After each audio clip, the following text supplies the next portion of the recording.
This drink, it was poisoned. It must have been suicide. Really? Alright guys, welcome back to the channel. It is TheServerSleuth here, and today I am on my Agatha Christie Sims 4 and Then There Were None Let's Play. And without further ado, let's get right back into the story. The guests headed to their room, while Mr. Rogers stayed downstairs to clean up. Tony's body was carried to his room and covered with a sheet.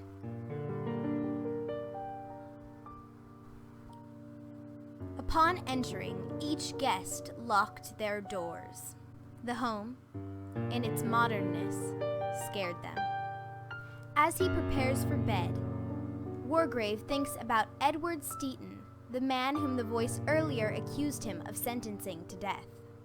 The defense defended Steaton well, and the prosecutor presented a poor case. Everyone assumed the jury would acquit Steaton. Wargrave smiles. Remember how, during his summing up, he'd cooked Steaton's goose. I could have sworn there was 10 of these before. MacArthur recalls how during World War I he discovered that his young wife was seeing one of his officers. Furious, he ordered the officer, Richmond, on an impossible mission, effectively sending him to his death. No one suspected him at the time, except perhaps one of the other officers, a man named Armitage. His wife became distant and died of pneumonia a few years ago.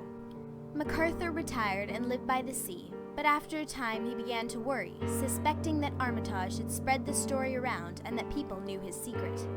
Now, sitting in his bedroom listening to the sound of the sea, a strange feeling of peace comes over him, and he realizes that he does not really want to leave the island. In her bedroom, Vera remembers her time as Cyril's governess.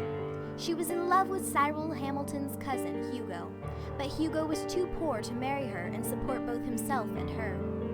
Vera knew that if Cyril died, Hugo would inherit the family fortune. One day, Cyril begs her again and again to be allowed to swim to a rock in the ocean. Vera pushes these recollections aside. She gazes at the poem and notices the similarity between Marston's death and the first verse of the 10 Little Indians poem, which reads, "One choked his little self, and then there were Rogers, 9. Worried because he cannot rouse his wife, comes into the room and wakes Armstrong. Armstrong rises and goes to find that Mrs. Rogers has died in her sleep.